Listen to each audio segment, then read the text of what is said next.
What's up? How you doing? Here we are. Beautiful night tonight. Beautiful night. Perfect temperature. Perfect humidity. Nice. So Friday night, and I have a beer here from Italy. This beer is made in Italy. Vita Moretti. Right. That Vita Moretti.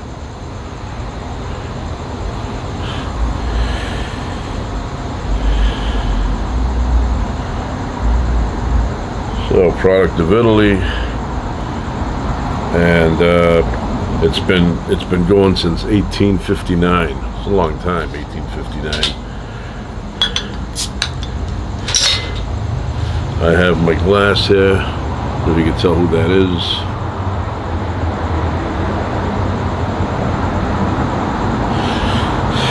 John Rambo. I got it in British Columbia. Got it in British Columbia last year. Up in a town called Hope. Beautiful town. Beer's not enough for the...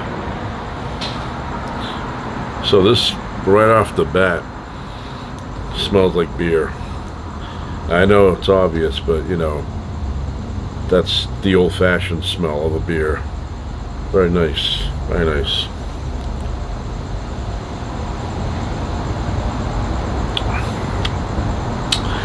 Very good. That goes good with steak. Nice steak. Very good beer. Anyway, today I was thinking in my head, right, inside this area, I was thinking, you know, I wish there were more places where you can go and listen to the blues. And I mean the old school, old-fashioned blues. I remember when I was a kid, I would drive around and there was a place on the edge of town. It looked like at one time it was a nice place, but now, you know, this is a long time ago, it's probably not there anymore, but back then,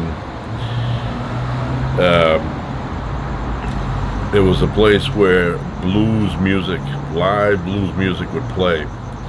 They had a sign, and it looked old, so I looked it up one time, and went out of business in the 1960s. But up until that point, you can go at night, get a little table there, and listen to the blues. And I always imagined myself being around in the 1940s, you know, 50s, around there, and walking, because this was like in a neighborhood, this place, but walking to this place and going and listening to some authentic blues. You can't find a place like that. Even the House of Blues, I think, has withered away. I'm not sure. I know here in LA it doesn't exist anymore, but I used to go when it was here. And tonight, for some reason, I'm in the mood for Albert King. You know, I love that sound. I love that sound, that style of playing, and I always wanted to go to one of these places, get a nice table about 15 feet from the band, nice wooden chair, wooden table, and maybe, you know, a nice cold beer, you know, straight out of the ice box, and finger food, you know, some chicken, cuts of steak, and just sit there and enjoy the blues. Now, everybody knows that I'm a big Muddy Waters fan, and I discovered him back in 1989, and since then I've been a fan.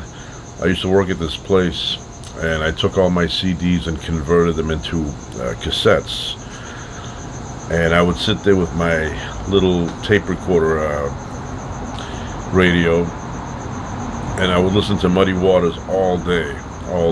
Now, 90% of the people back then did not know who that was. They'd say, "Yeah, that's a cool tune," but some did. Some would come in and they would say, "Oh, hey, Muddy Waters," and I'd say, "Yes, Muddy Waters playing." And I don't know, that music just transforms me. It makes me feel great. I enjoy it so much. Dan Aykroyd knows what I'm talking about.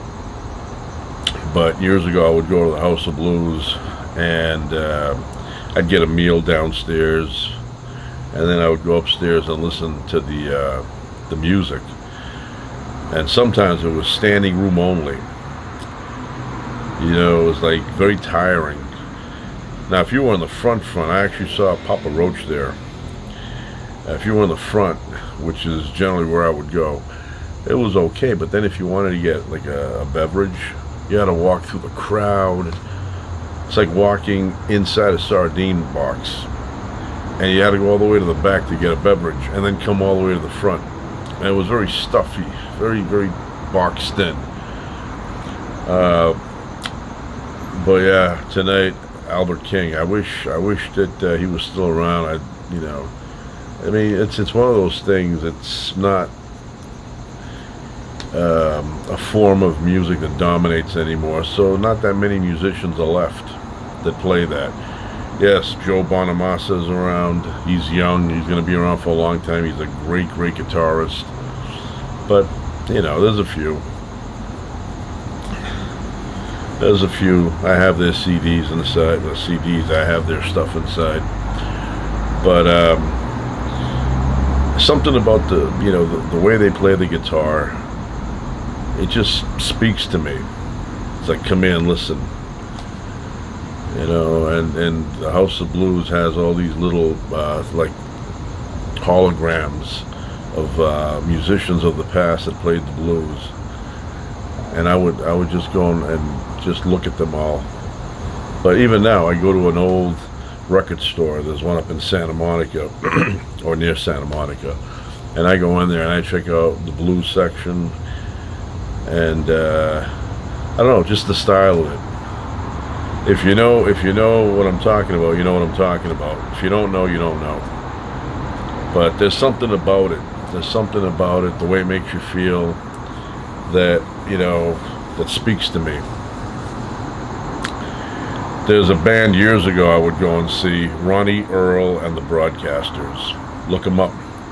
Awesome guitar player, that Ronnie Earl.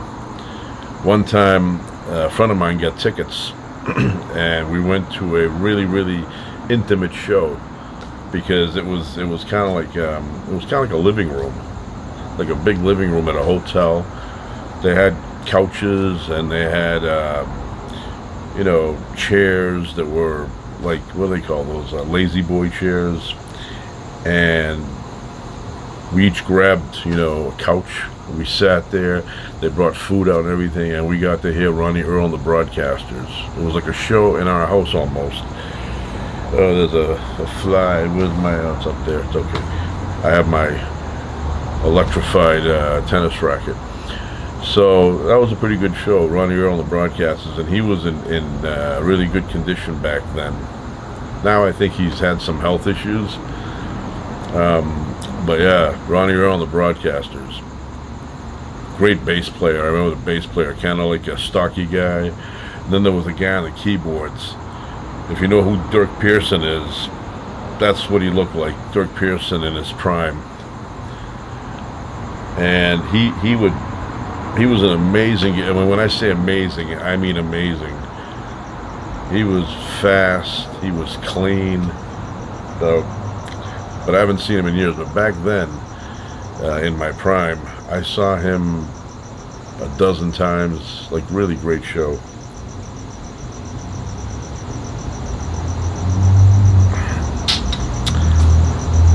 They don't promote that kind of music anymore. Now it's all computer generated sounds, AI getting involved. Different style. I enjoy it, but nothing speaks to me more than blues. And I enjoy jazz too, but I enjoy blues a little bit more. But jazz is also great. Years ago, I've mentioned this before. I'm gonna mention it again because not everybody, hears it or heard it. But one time we're looking to buy a house, and we ended up. The guy had just died. The owner that was selling it, and we walked in there and we went around checking everything. It was a great place, and he had, I don't know, 1,000, 2,000 records, of mainly jazz. And I had gone and I started going, looking in the boxes, and I picked, like, visually I picked about, 15 records or so.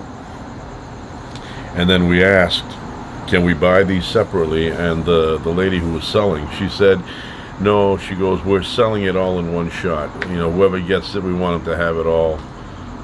And I forget what the price was. I don't know if she said $3,000 or $4,000. It was not that bad. It was not that bad for the amount of records they were selling. And I found some Bud Powell in there that I wanted, and she would not sell it. She goes, no, we're selling it all together. But yeah, I don't know, it's something, it's the visual, it's the sound, it just puts me in a place that's a feel-good place, But I like all kind of music. I like rock and roll, old school rock and roll, the new stuff. I like the new stuff that they have out now. I especially like Sabrina, right? Sabrina Carpenter. I enjoy listening to her stuff, And I knew her before she went on Saturday Night Live with Paul Simon, but that just added to it, because I am a Paul Simon fan as well. But yeah, I enjoy her. She comes on the radio, espresso, and I crank it up to a 10. Got the bass going. I got the bass on high. That's another thing. I love the bass. So the blues band, it would have like a great guitarist. It would have a great bass player, right? Drummer in the back, harmonica guy, right? And a guy playing the Hammond organ. And, if you want, you could even have, the horns. Guy on a saxophone, I don't know if you could add a tuba in there, but tuba's a good instrument. It would help out. But I don't know, there's something about that style that I really, really like. And I went to see B.B. King years ago. This is like, I don't know, maybe a month or two before he died. Always wanted to see him live, so I went up to a theater not too far from here, and it's a small place. And I had decent tickets. I went by myself. Nobody came with me. And I sat there, and he comes out, walks across the stage. He has a nice, it looks like a fur coat. And then there's a throne in the middle, and a couple of dudes on either side of him. When he went to sit down, they grabbed the coat, took it away somewhere, put it in the coat check, and then he sat down. But mainly it was storytelling night, right? And he was just talking about, which I enjoy. I really enjoy listening to older people talk about the old days. And so he talked about all the old days. And he sang one song, The Thrill Is Gone. It wasn't like the old days where he would just like sit there and sing for a couple of hours. He was older, And then, I was in awe the whole time. I was just watching him. And I wanted to see him because he was the last. I mean, okay, so there's Buddy Guy, he's still around, but I find Buddy Guy is like not part of that old group. He's like a little bit after that. B.B. King was the tail end of the old legends. And my favorite was Muddy Waters that I mentioned earlier, but I never get to see him. I think Muddy Waters died in 1980, so I didn't see him. But I did meet somebody whose parents saw him many, many times. You hear that? That's a mama's boy rushing to get home, give mama a kiss on the forehead. That's what that is. But yeah, he was telling me, that how great he was live. But I would have loved to have seen him. I wish I had a time machine, go back and hear Muddy Waters in his prime. 1940s.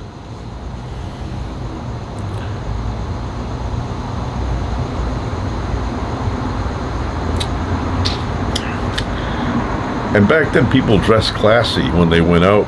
I mean, yeah, now too, you know, if you go up in Hollywood, the nightclubs, which I'm not into, but the people waiting in line to get in the nightclubs, they dress very nice, especially the women. Very fancy dresses and things like that. But in the old days, it was a different kind of nice. You know, they had nice dresses on, nice, everybody had a hat. Could not leave your house without a hat. They'd yell at you from a block away, hey, you forgot your hat. You'd have to go back and grab a hat. Even women wore hats, you know, but it was something, you know, that they cherished. Fashion, you know, they went out, like if you went to a blues bar or a blues club back in 1948, you know, people had their suits on, the stripes, nice tie, good cologne, and they enjoyed the stuff. You know, they'd talk in there, you know, whispering to each other, what's going on, what's with that deal, and you know, they'd exchange ideas. But I will mention that I did go to the House of Blues early 90s one time, and upstairs was a band. I've said this before, I know, but I'm gonna say it again. I'm saying it again. There was a band up there. They were from Harlem, and part of their name was Harlem something. It was not the Globetrotters. And so I was way in the front on the right side where the piano player was, and he was an old guy. He looked like he was about 81, and he had a thing of whiskey, glass of whiskey, a cup of whiskey with ice. And every time he would do a little playing, he'd take a little drinky poo out of it and put it back down. And I was looking at him, I go, well, this guy can play. Can you imagine how this guy could play when he was like 30? And then the guitarist, he looked like 75 years old. And he would do a couple of leg tricks. He'd lift up his leg and wiggle it like this and put it down and continue playing it. He was good. He was also the singer. Had a good drummer in the back. And that was one really good concert. I really enjoyed that. One of the best, probably the best for me, because it is the House of Blues. I mean, I've seen rock bands play there too, but for me, blues is where you play, or what you play in the House of Blues. But you know, at first I would go to the House of Blues and I would go upstairs without eating. You know, I'd eat somewhere else and then show up. I'd go up there, hang around for a couple of hours, and then I'd leave. But then I said, well, you know what? I could eat here. And I would eat, nice meal. They had really good food. And then I would go upstairs. But yeah, I really, really liked the old days. You know, listening to these old timers with their stories of the road, stories of their childhood. I love hearing that. I will say years ago, there were two black guys on a Greyhound bus. And it doesn't matter that they were black. I'm bringing that up because they reminded me of blues guys from the old days.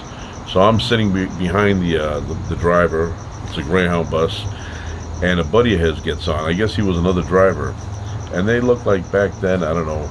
I mean, I was probably in my 20s, early 20s, and they were probably, I don't know, late 50s. And they started talking about the old days, you know, and I was listening, and they were like, remember when this happened, remember that, we did that at the barbecue. And I could visualize all this stuff. It was like I was reading a good book. I was enjoying it so much. So I love listening to stories like that. And then you throw a couple of stories about the blues in there. Maybe if they said, we saw John Lee Hooker on the way back, he had a flat tire, and we helped him fix it. Just really cool stuff.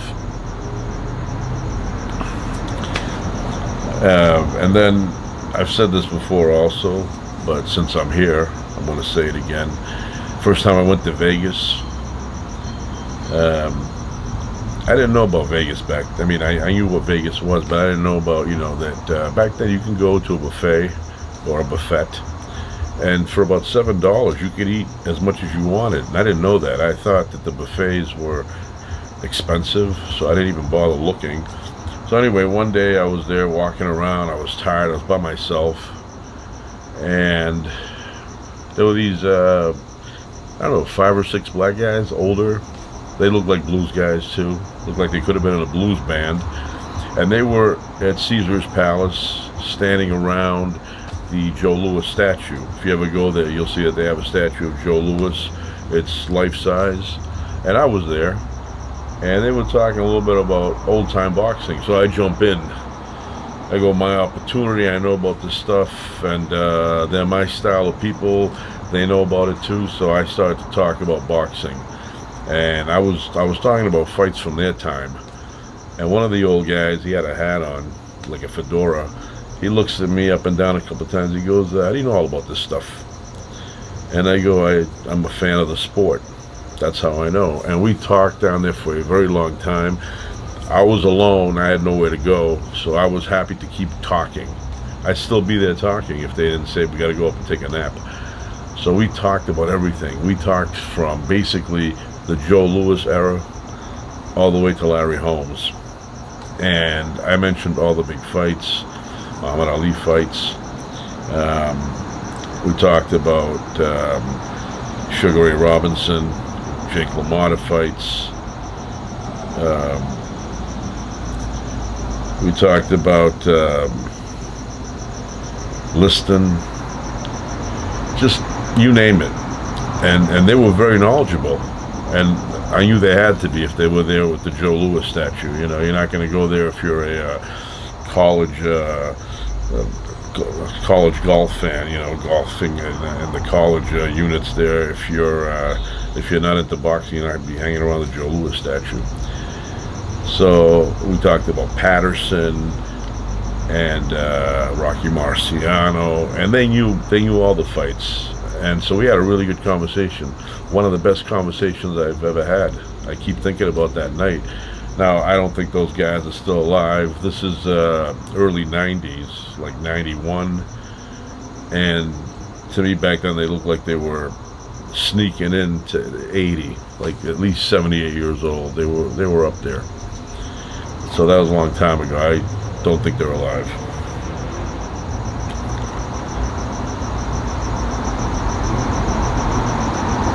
But I enjoy conversations like that. I enjoy talking about boxing, especially the old days, you know, when boxing really dominated. And now it's kind of like in a little bit of a slump. It's not like it was years ago. In my time, if there was a fight, everybody was excited. I was like thrilled. I remember when Tommy Hearns was going to fight Hagler. That entire period of the build-up, I was pumped. I was excited. Anything I could find about the fight, I would look at it. I would read it. Anything on television, interviews, I would watch them. And then fight night came, and I was so excited. I was nervous. I felt like I was going to get in there and fight. And best fight. 3 rounds of war. They went all out. Now, Hagler, you know, he took him out, got him with a good shot there, knocked him out. Hearns had the Jerry curl. I don't know why he came up with that hairstyle for a fight like that. It kind of weighs you down. There's a lot of stuff in there. But that was an awesome fight. 2 amazing fighters. I mean, Tommy Hitman Hearns, he could really swat. He had the long arms, and he could pick up momentum and hit you hard.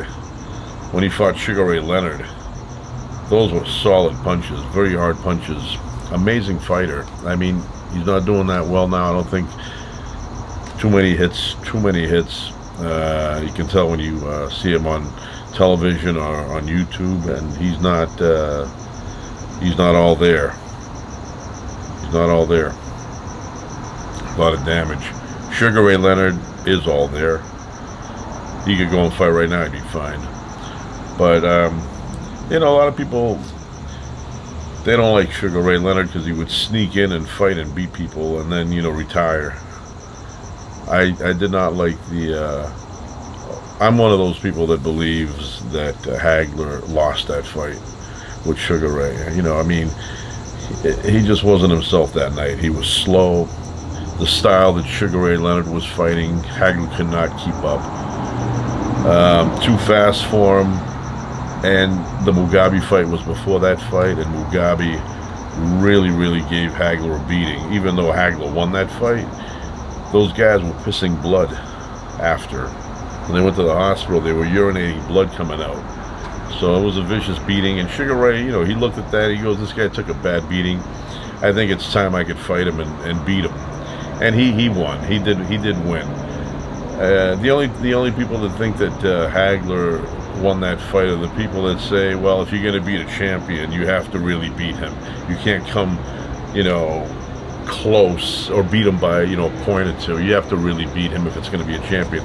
But Sugar Ray Leonard, he outboxed him. I mean, any way you cut it, he was better that night. Better that night. Hagler couldn't hit him. He would throw punches, he would miss. He was constantly having to, you know, reformat his style to fight Sugar Ray Leonard, and Sugar Ray Leonard, you know, would be over there. He couldn't get him. That night. So he did lose. Talking about Hagler, he did lose. But I will say this, Sugar Ray Leonard should have given him a rematch immediately after that fight. They should have signed a contract that in 4 months they're fighting again. I did not respect that in Sugar Ray when he denied Hagler a rematch. That to me was poor, you know, poor sportsmanship. Hagler gave him a shot at the title, middleweight championship fight, undisputed. The belts were unified. Hagler lost. Sugar Ray Leonard fought a better fight. He negotiated a bigger ring. G at the end.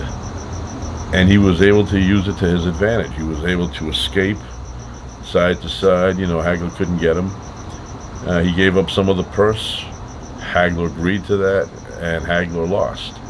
Now, I don't know why they didn't have a clause automatic rematch. Unless, it said that there is an automatic rematch unless somebody retires. Because if you retire, there's nothing they can do to you. They can't force you to fight. At least I don't think they can. So maybe Sugar Ray Leonard said, I'm retired. That's it. You know, I can't do it anymore. And he retired, although he did come back after that a few times. But, you know, he knew that maybe the second time, Hagler would have tried a different approach. And I'm sure that Hagler could knock out Sugar Ray if he caught him. A very strong fighter. But he fought him at a time in his career where he was a bit past his prime. If Hagler fought Sugar Ray 5 years before that, if there was no detached retina on Sugar Ray Leonard's side, Hagler would have demolished him, in my opinion. But they fought later in life. Hagler had just come off of a vicious fight with Mugabe. And I think Sugar Ray noticed something. He probably said, yeah, it's not the same old Hagler. I think I could fight him and win. And he did. And he did. You got to take your hat off to him because he saw an opening and he took advantage of it. And he became the middleweight champion, undisputed. But I thought it was a little bit disgusting that he didn't give Hagler a rematch immediately. You know, immediately. It should have been 4 months later. Rematch. That would have been the biggest fight of the century. But, you know, despite all that, Hagler was still my favorite fighter overall, pound for pound. You know, just he was, you know, well put together. He had great discipline in the sport for training.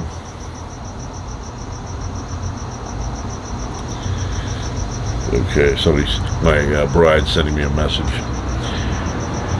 So, you know, he never cut corners. He was always in great shape. But that was not his night. It was not his night. And I knew I had predicted that he would lose that fight. I felt that Sugar Ray Leonard was a better strategist. So, yeah. And then Hagler retired after that. Never came back, you know. He was a smart guy. He had kept a lot of his money. He didn't need to come out. He wasn't hungry. So, and he had his brains. You know, if you heard Hagler speak up until the end of his life, you could not detect any brain damage. Even though he had, I think, like over 60 fights, 70 fights. He had a lot of fights.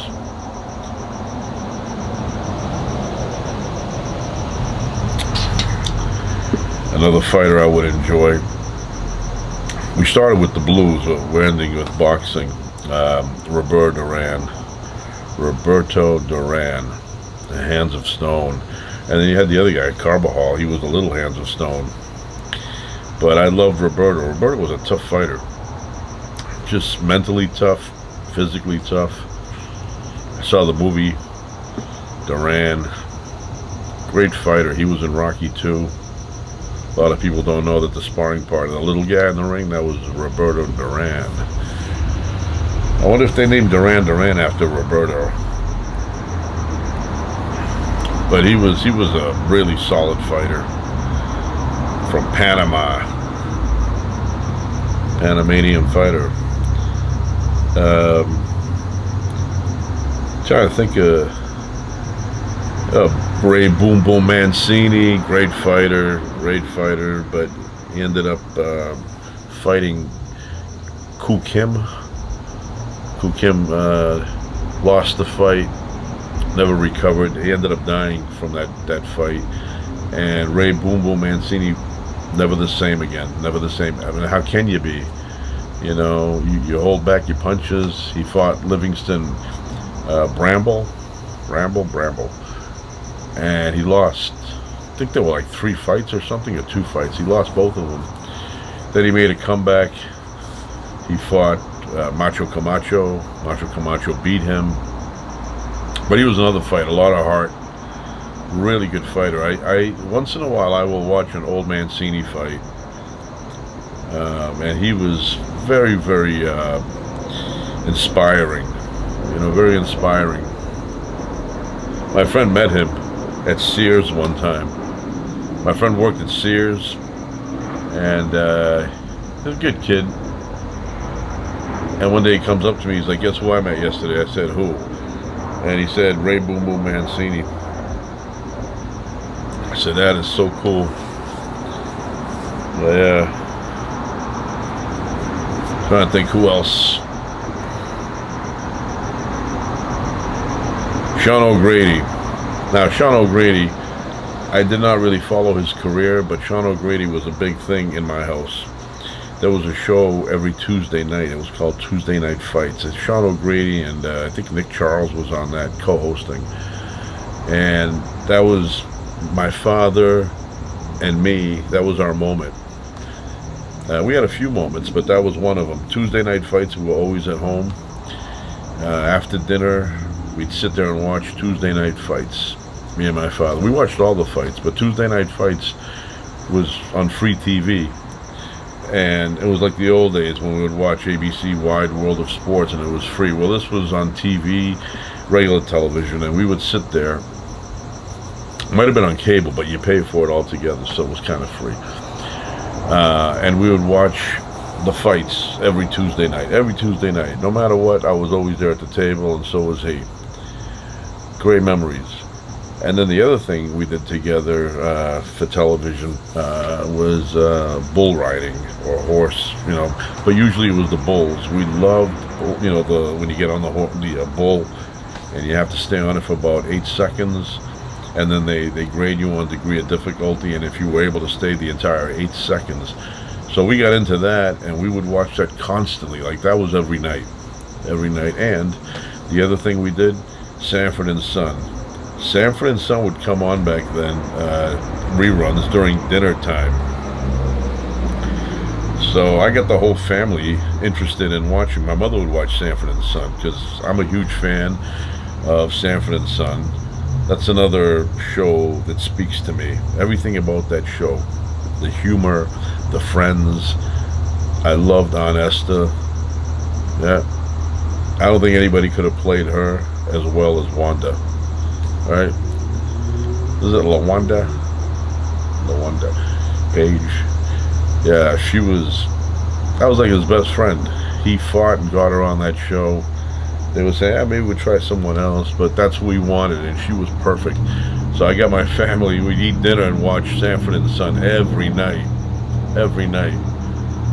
and we loved it. We loved it. I loved that show. Everything about it. Everything about it. The original one. So then, we'd watch that, and then we'd watch the bull riding. And Ty Murray was our favorite back then. I don't even know what he's doing. If he's retired, he must be retired. That was a long time ago. He might be over the cane right now. But yeah, really enjoyable. Watch boxing, bull riding. Of course, Family Feud. We'd watch that. And we were watching that when Richard Dawson was hosting. But I do enjoy Steve Harvey. I enjoy Steve Harvey. He's, in my opinion, if you rank them, I think he's even better than Richard Dawson. I enjoy it more than I enjoyed it with Richard Dawson. I used to love watching it with Richard Dawson, spreading the mononucleosis around. But Steve Harvey, he's got the jokes in there, he's got the style, he's got the clothing, good threads now, and he does a good job. Good job. So that's it. We get back to the blues. The blues. Yeah. They should have given me a tambourine or something and be part of these old bands. I'd be back there shaking the tambourine. That's an instrument. You can make a mistake. Nobody would know it.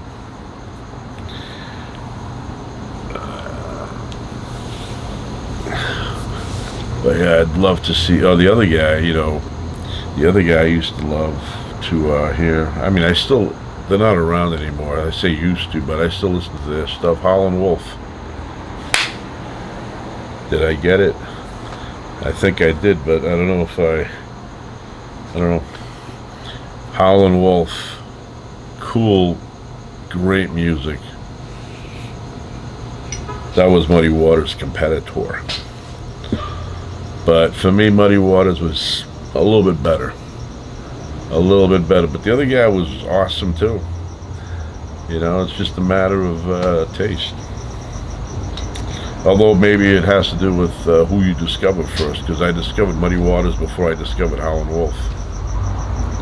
But Howlin' Wolf had that Wolfman Jack voice.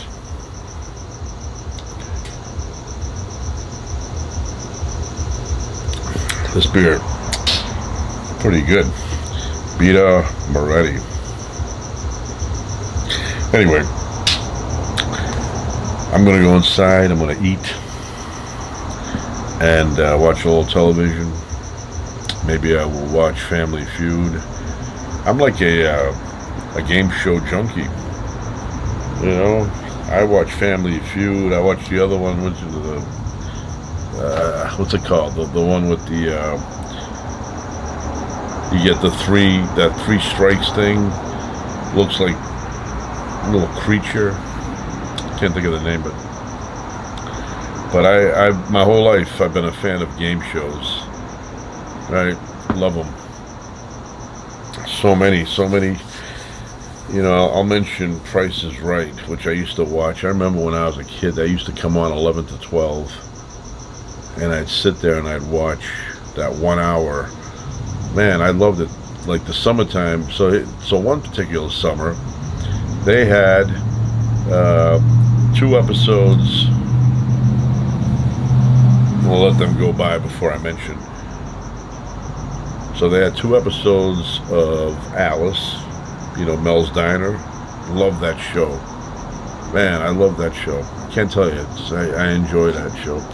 So Alice would come on for 2 episodes. Then they had the Jeffersons, another show that I loved. I'd watch 2 and 2, so that would be 2 hours. And then after that, I'd watch The Price is Right.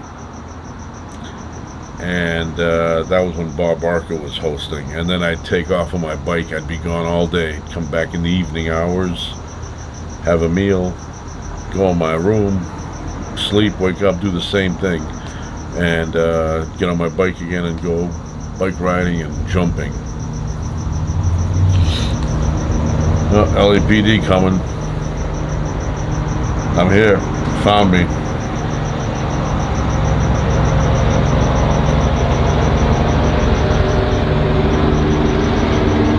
they go every night.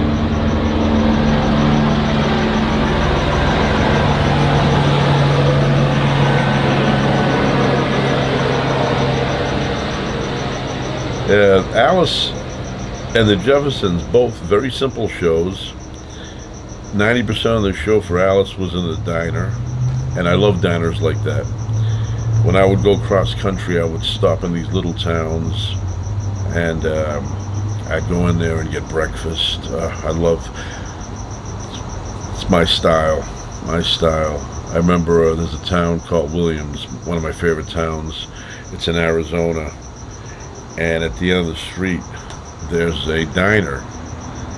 First time I went there, I went to that diner, I was starving. I had just done my big walk at the canyon. I went down to Phantom's Ranch, past Phantom's Ranch, and came up the same day.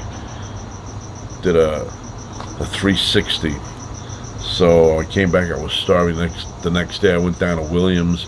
I see this diner. I go in there and I order a ton of food. Big breakfast, double of everything. You know, double of this, double of that. They were looking at me like, and I was skinny back then. They were like looking at me thinking, this skinny guy gonna finish all this? And I was skinny. Maybe they thought I was just gonna eat it and run. So I'm probably thinking this is a really tough time to keep up with this skinny guy. So anyway, I went in there and had this waitress who I've had over the years. She probably doesn't remember the situation. But anyway, so I sat down, I ate the whole thing. I was nice and stuffed, like Weeble Wobble when I left. And then a few other diners throughout the area there I've stopped at. And then there's a diner here when you're coming back from Vegas. Peggy Sue, stopping there. But I love diners. Love diners. In those days, they used to advertise coffee 5 cents. I mean, obviously they didn't make any money off of it, but it was just like to bring you in. So, anyway, I'm going to go inside, eat dinner, because I see I'm getting called. And I'll be back soon. Capiche?